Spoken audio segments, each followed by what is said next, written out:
신앙 고백, 사도신경 고백하심으로 새벽 예배는 하나님 앞에 드리도록 하겠습니다. 나는 전능하신 아버지 하나님, 천지의 창조주를 믿습니다. 나는 그의 유일하신 아들, 우리 주 예수 그리스도를 믿습니다.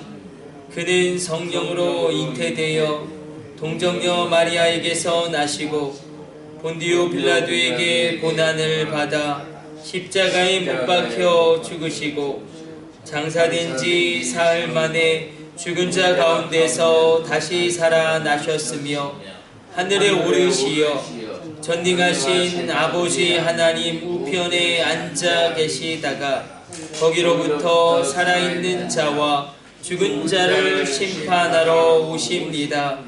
나는 성령을 믿으며 거룩한 공교회와 성도의 교제와 죄를 용서받는 것과 몸의 부활과 영생을 믿습니다.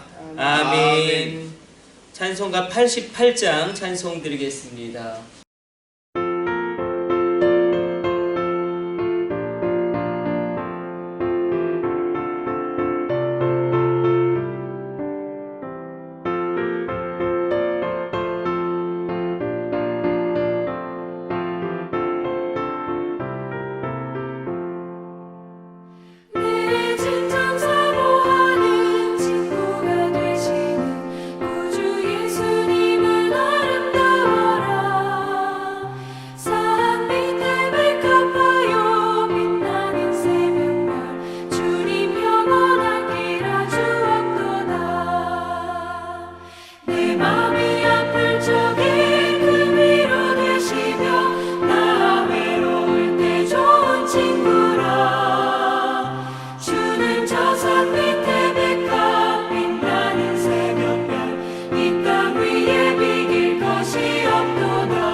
오늘 우리에게 주신 하나님의 말씀은 우리 기도원에 대한 말씀 살펴보고 있습니다. 사사기 6장으로 가서 12절 말씀 다시 한번 읽어보도록 하겠습니다. 사사기 6장 12절 온라인으로 새벽기도 드리시는 분들도 사사기 6장 12절 우리 한번 찾아서 같이 읽어보도록 하겠습니다. 구약성경 370페이지에 있습니다. 사사기 6장 12절 말씀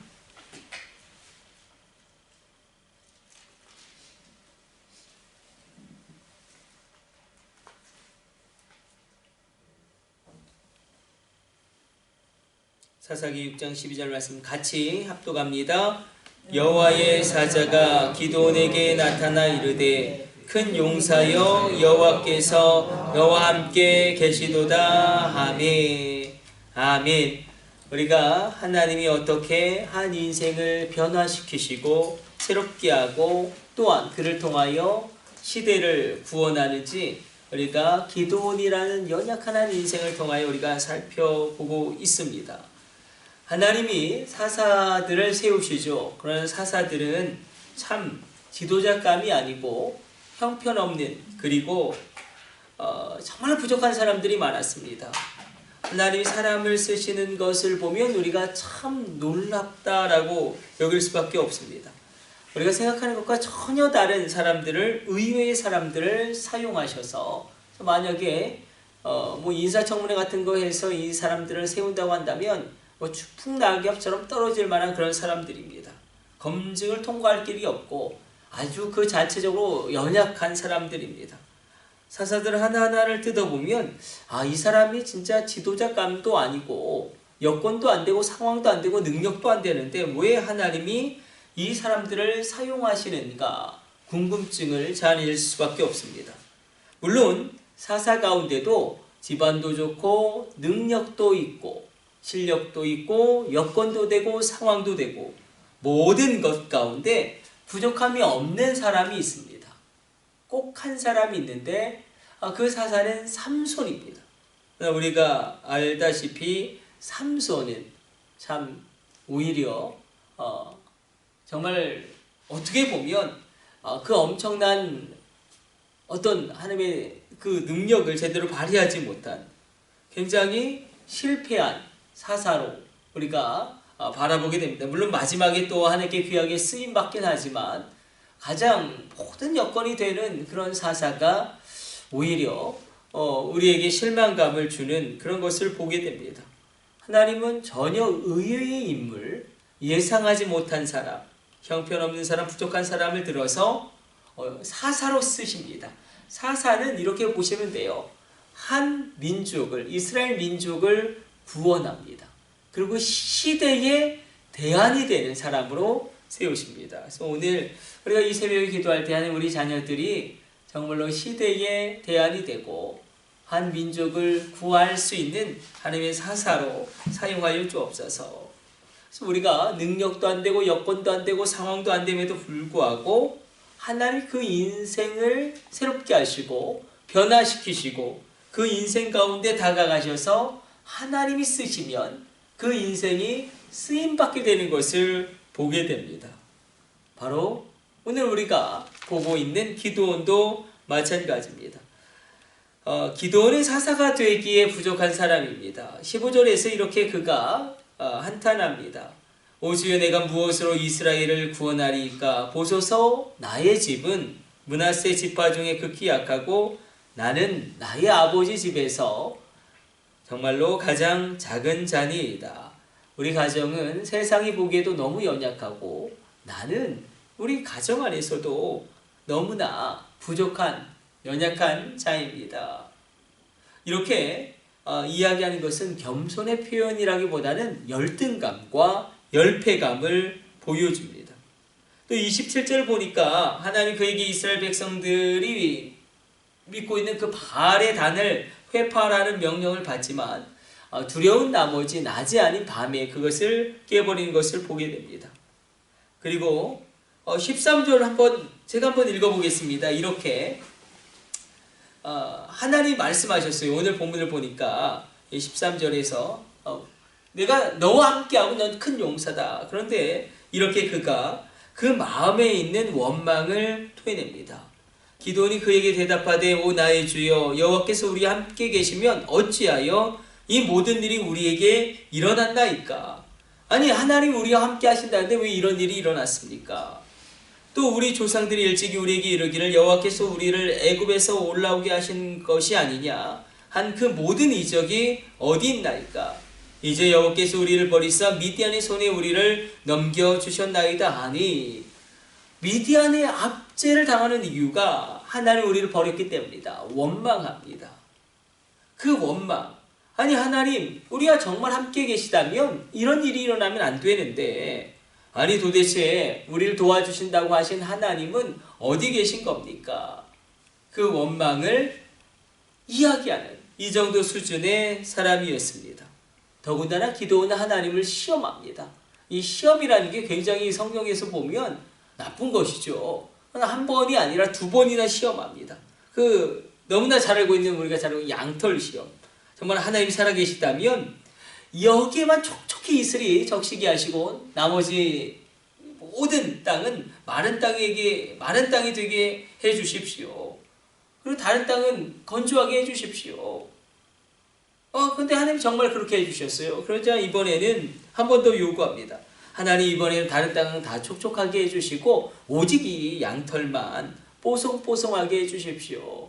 하나님을 시험한 믿음이 약하니까 무언가 확실히 보고 싶은 것입니다. 주님이 도마에게도 그렇게 말씀하셨죠. 믿지 않고 믿는 것이 더 귀하다. 보지 않고 믿는 것이 더 복되다. 보고 믿으려는 무언가 헌신하기 전에 하나님 뜻에 순종하기 전에 무언가 대가를 바라고 대가를 기대하는 그런 수준의 신앙이었습니다. 참 연약하고 무능하고 어찌 보면 믿음도 없고 그러나 우리가 여기서 소망을 봅니다. 이렇게 연약한 자, 부족한 자 신앙의 수준도 별 볼 일 없는 그 기도원을 하나님이 사용하셨다. 그래서 우리가 이렇게 바라볼 수 있습니다. 하나님이 그 인생을 사용하실 때는 특별한 은혜를 부어주신다는 것입니다. 그런데 그 특별한 은혜가 무엇으로 왔냐면, 특별한 은혜가 무엇으로 시작되었냐면 하나님의 말씀으로 시작되었습니다. 하나님이 한 인생을 변화시킬 때에 기도원을 찾아오셔서 은혜를 주시는데 그 특별한 은혜가 무엇으로 왔는가? 말씀으로 왔습니다. 뭐라고 말씀하시냐면 12절에 여호와의 사자가 기도원에게 나타나 이르되 큰 용사여 여호와께서 너와 함께 계시도다 하며 주님이 찾아오셨어요. 전혀 자격이 안 됩니다. 자질도 안 되고 기도원에게 뭐라고 말씀하시냐면 너는 큰 용사다. 내가 너와 함께 할 것이다. 먼저 그에게 어떤 기적을 보여주신 것이 아니라 말씀을 주십니다. 하나님의 말씀으로 은혜가 시작됩니다. 그러나 이 기도는 큰 용사가 아닙니다. 용기도 없고 굉장히 두려움에 떨고 있는데 기도원이 보기에도 자기는 큰 용사가 아니고 사람들이 보기에도 기도는 큰 용사가 아닌데 그러나 하나님 왜 이렇게 말씀하시냐면 하나님은 끝내 변화되어질 미래의 모습을 바라보시고 말씀하십니다. 그래서 우리가 여기서 중요한 원리를 보게 됩니다. 하나님이 우리에게 은혜를 베푸시고 축복을 시작하실 때에 먼저 말씀을 주십니다. 그 말씀은 내 현재와는 동떨어져 있습니다. 그러나 그 말씀은 끝내 변화되어질 미래의 모습을 보시고 우리에게 하나님의 말씀을 주시는 줄로 믿습니다. 지금은 큰 용사가 아니지만 끝내 내가 변화시키고 내가 새롭게 해서 너를 큰 용사로 이렇게 세울 것이다. 끝내 이 나약한 사람을 주님이 큰 용사로 세우시겠다라고 주님이 그렇게 변화될 미래를 보고 축복해 주시는 것입니다. 이건 굉장히 중요한 하나님의 축복의 원리입니다. 변화되어질 미래를 바라보시고 말씀으로 축복해 주시고 말씀으로 기적을 시작하십니다. 그러므로 우리가 이 새벽에 이렇게 기도했으면 좋겠습니다. 기도는 정말로 연약한 자예요. 그러나 하나님이 그에게 말씀을 주십니다. 이 말씀을 주시는데 그러나 이 말씀도 기도원이 처음부터 받지 않아요. 처음부터 받지 않고 원망하고요. 그 말씀을 의심합니다. 그런데 중요한 건 무엇이냐면 하나님이 그 말씀이라는 씨앗을 그 심령 가운데 심어주십니다. 그리고 점점점 기도원이 이 말씀대로 그 인생을 이끌어가기 시작합니다. 말씀을 오늘 이 새벽에 우리가 크게 정리하면서 하나님이 우리에게 말씀을 주십니다. 그 말씀을 우리가 흘려보낼 수도 있고 품고 있을 수도 있습니다. 그럼에도 불구하고 우리가 이렇게 한번 가기를 원합니다. 말씀이 믿어지진 않아요. 우리 상황 가운데 내 삶 가운데 믿어지진 않지만 그러나 그 말씀을 내 안에 계속 품고 있음이 얼마나 중요한지 하나님이 기도원의 10년 가운데 계속 이 말씀을 주십니다. 그러므로 우리가 하나님의 놀라운 기적의 시작이 말씀을 주신 것이었고 한 인생을 사용하실 때 먼저 주신 것이 바로 언약의 말씀, 비전의 말씀. 너는 큰 용사다. 내가 너와 함께 할 것이다. 이 말씀 가운데 우리 인생도 새로워질 수 있을 줄로 믿습니다. 우리에게 주신 이 말씀 붙잡고 이 새벽 기도할 때에 하나님께서 선한 일을 시작하실 줄로 믿습니다. 우리 기도하겠습니다. 하나님 감사합니다. 오늘도 주의 말씀 묵상하였습니다. 하나님, 주님이 새로운 일을 시작하실 때에 기적을 일으키고 무언가 눈에 보이는 놀라운 일을 행하시기 이전에 하나님의 말씀을 먼저 우리에게 주심을 기억하게 하여 주옵소서. 다시금 우리가 본질로 돌아가게 하여 주시고 우리가 다시금 말씀으로 돌아가 하나님께 엎드려 기도하는 귀한 하나님의 사람들로 우리를 세워 주옵소서. 아멘. 이 모든 것을 우리 주 예수님의 이름으로 기도드립니다. 아멘. 우리 주님 가르쳐 주신 기도 올려드리겠습니다. 하늘에 계신 우리 아버지, 아버지의 이름을 거룩하게 하시며 아버지의 나라가 오게 하시며 아버지의 뜻이 하늘에서와 같이 땅에서도 이루어지게 하소서. 오늘 우리에게 일용할 양식을 주시고 우리가 우리에게 잘못한 사람을 용서하여 준 것 같이 우리 죄를 용서하여 주시고 우리를 시험에 빠지지 않게 하시고 악에서 구하소서. 나라와 권능과 영광이 영원히 아버지의 것입니다. 아멘. 주여 삼창하심으로 합심으로 기도하시다가 자유롭게 돌아가도록 하겠습니다. 우리 합심으로 기도합니다. 주여, 주여, 주여.